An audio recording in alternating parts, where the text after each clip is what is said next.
Hello, welcome to your week 3 overview on the chapter Privilege and Oppression, and also an additional reading that is in your task 2 for this week. So we're in week 3 of 5. We are over halfway there, right? Normally a semester is 15 weeks. Our summer class smushes those 15 weeks down into 5 weeks. So each week is about 3 weeks worth of work, which means you should be spending 25, 35 hours a week learning and writing and doing the assignments for our class, right?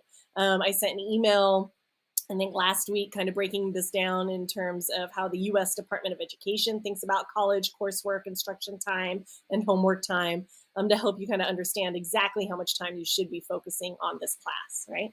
So this week, like last week and our upcoming weeks, we'll have 5 tasks. You'll have this task. Task 1 is watching this video. Then you'll have task 2 of everything to read, watch, and listen, which includes chapter 3 of our book, and also includes an excerpt from a book where scholars studied people who graduate with women and gender studies undergrad degrees, what they go on to do, how they communicate with their families, and really understanding how getting a degree in women and gender studies today is actually incredibly beneficial to you in terms of the job market and in terms of understanding how the social world works, in terms of being someone who's civically engaged, right? So you'll do that in task 2, everything to read, to watch, to listen, and then you'll jump into your 3 assignments for the week. The social media discussion post, where you post and also comment on a peer, the quick facts check-in, which again, super quick, and it's open book, open notes, take it as many times as you need to, right?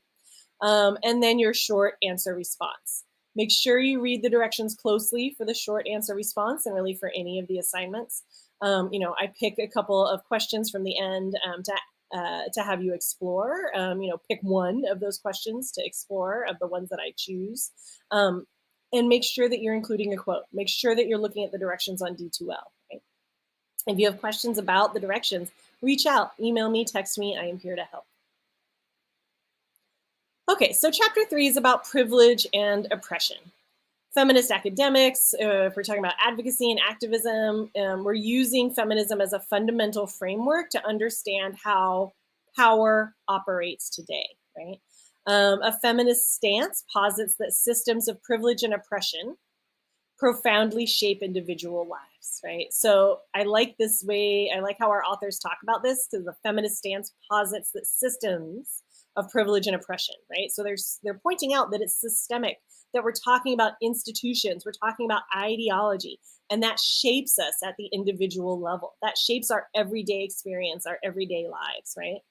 And so you will continue to learn about this through this particular chapter, and I'll jump into a little bit of it here.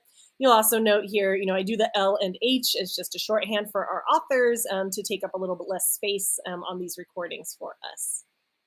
I also do it to show you what quoting looks like, which is what you need to do for your short answer essay and what you need, short answer response, and what you'll need to do for the final as well.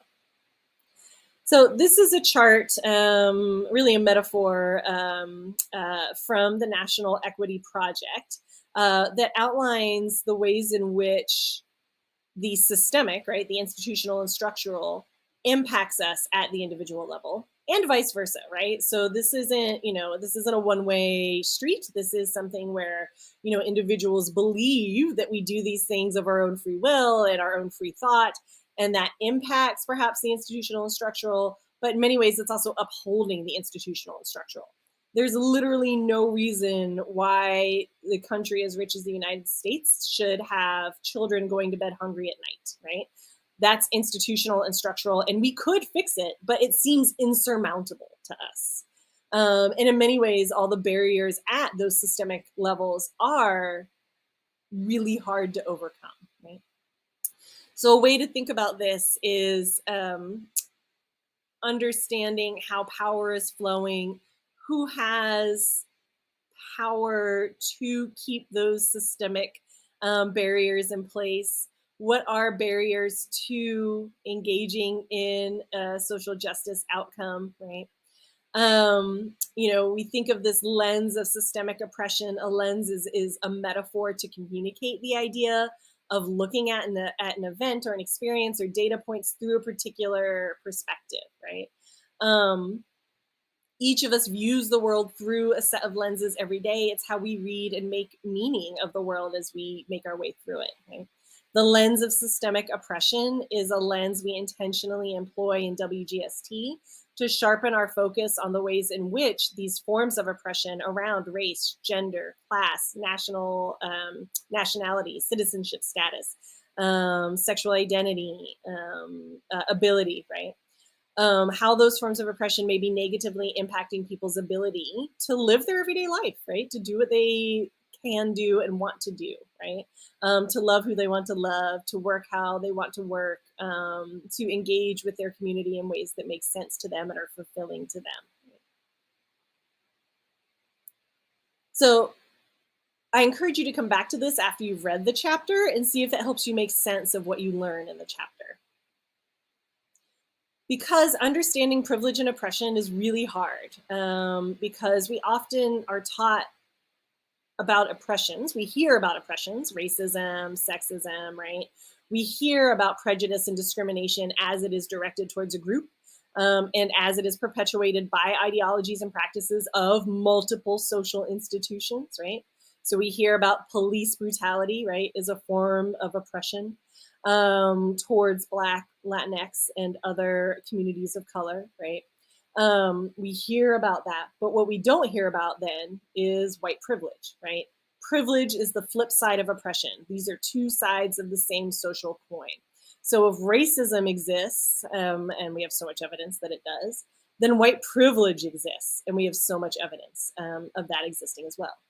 If sexism exists, right, that oppression of women, oppression of trans and non-binary individuals, then male privilege exists, and also cisgender privilege exists. Okay? We all carry privileges and oppressions. At TCU, many people are much more privileged than they necessarily are dealing with oppressions, right? TCU is a predominantly white institution, so there's a lot of, the student body is majority white. TCU is an incredibly rich elitist institution, right? Many students come from incredibly class privileged backgrounds, right? People who have not worried about what it means to make rent, people who haven't worried about what it means to not have a vehicle, people who haven't necessarily experienced hunger at night.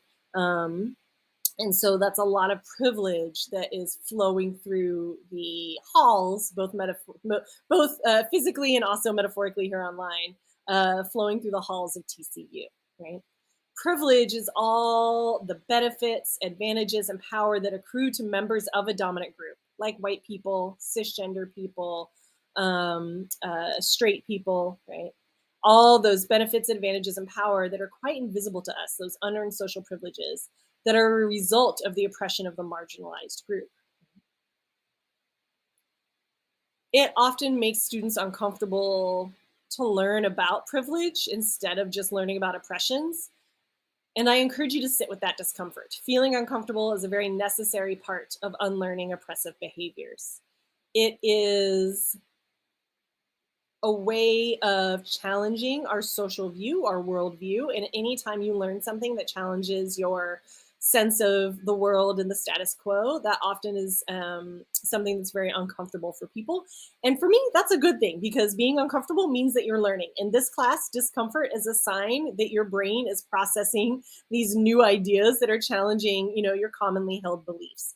And if you are somebody who commits to WGST or comparative race and ethnic studies, CREST, the other sort of social change-oriented academic units at TCU, right? That discomfort is something that stays with you. It's something that stays with me.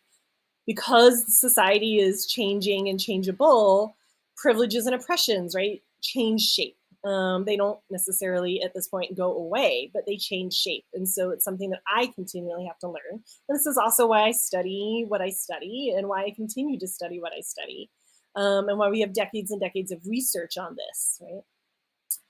Privilege as the flip side of oppression is often hard for people to think through, because we are taught that we get ahead through our own merit, right? It's that bootstrap mythology, or the myth of meritocracy is another phrasing that gets used.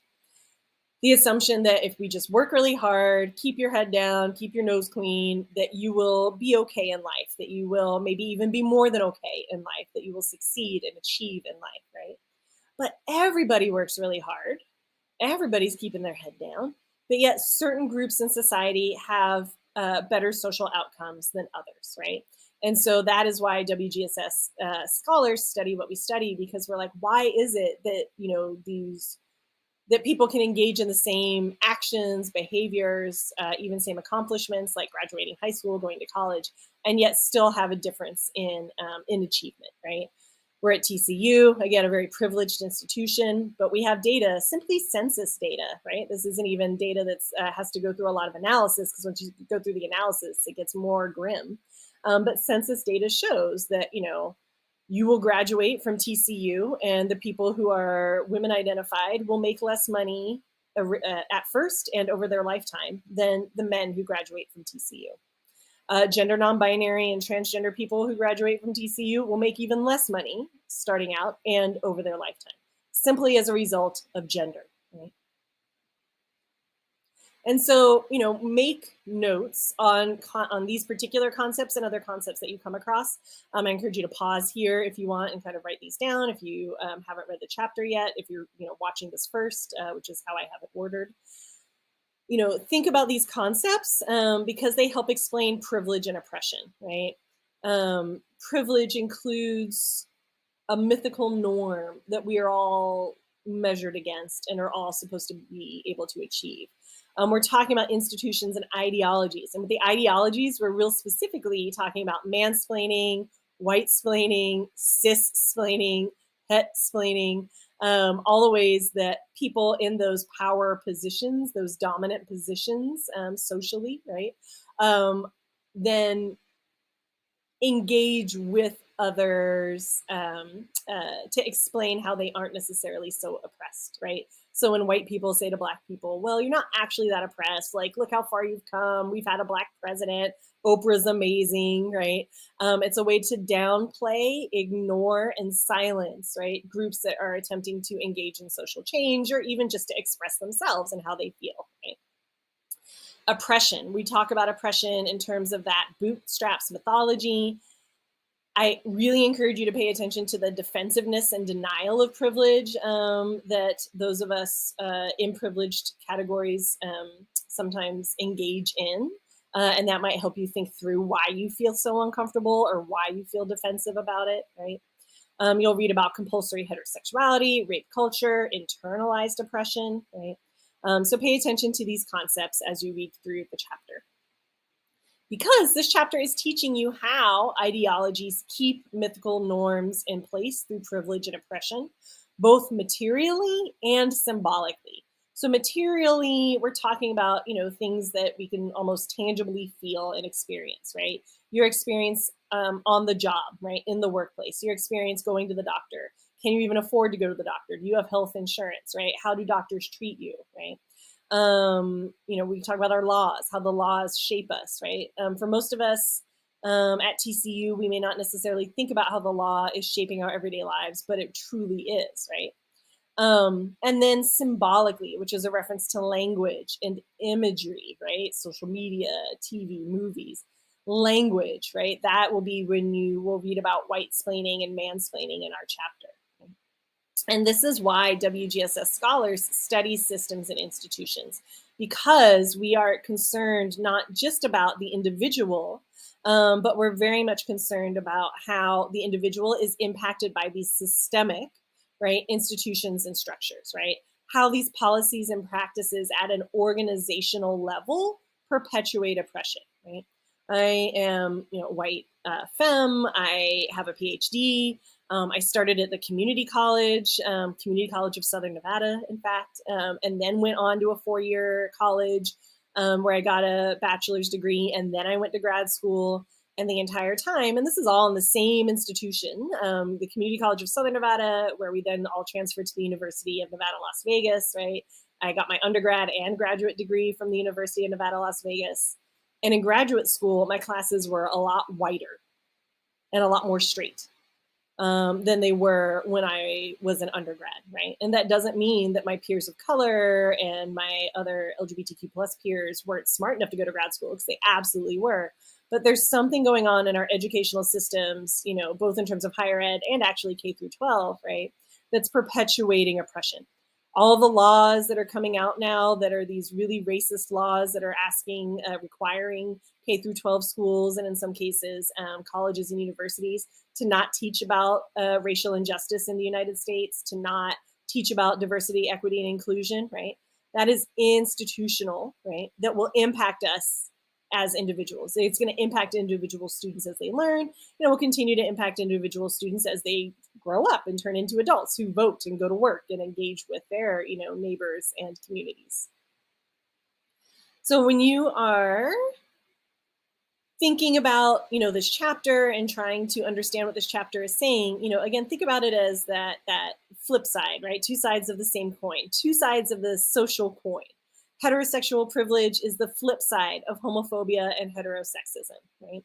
I put a couple PowerPoints up from my previous class, and one of them really goes through compulsory heterosexuality, marriage, and sexuality, right? Yes, we have genderless marriage, also known as gay marriage, in the United States as of 2015. That did not end homophobia and transphobia in any way, right? And so that heterosexual privilege is still very much in place, right? So yes, gay people are now able to marry, just like heterosexual people had been able to marry. But that heterosexual privilege, you know, sort of is still very ubiquitous, right?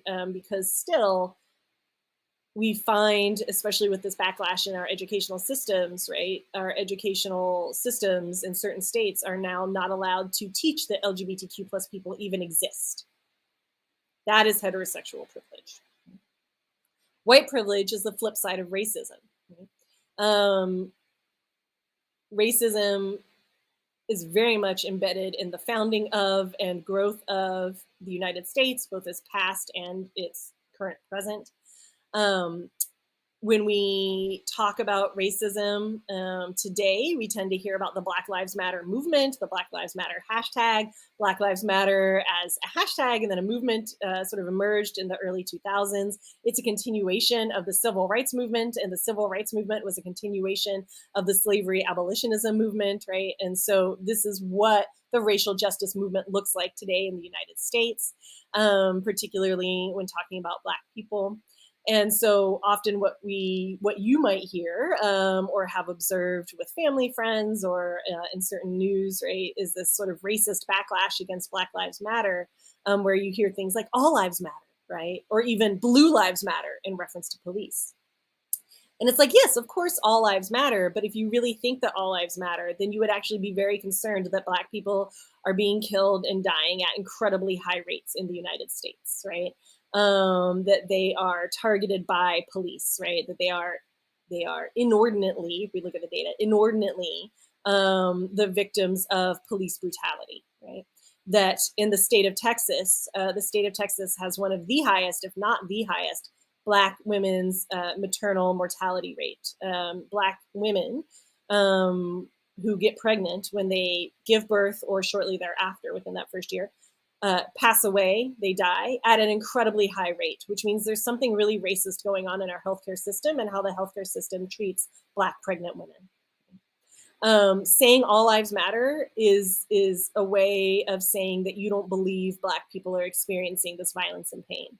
Saying blue lives matter is a way of ignoring the fact that policing as an institution, right, has been a focal point of violence against Black people. And this isn't to say that there aren't nice, awesome police officers. I used to teach at the John Jay College of Criminal Justice in New York City, which is where students who wanted to be police officers, DAs, lawyers, right? These are those students, right? And I was teaching there because I wanted there to be real systemic change, and it does start oftentimes with individuals, right? But going up against the power of systems is really, really hard. And so understanding the ways in which we can critique an institution while understanding there's great people in an institution is also part of being in WGSS, right? I love the educational system. I believe in higher education, but I'm also very critical of higher education because I want it to be better, right? We hear phrases like Blue Lives Matter. You get to take off your uniform at the end of the day, right? And for the police officers who have been and have called out the racism within policing, and these are largely Black and Latinx male police officers, they experienced such hatred and cruelty and even violence at the hands of their fellow police officers that they ended up quitting or actually just eventually being fired. So again, this idea of understanding racism means you also have to understand white privilege.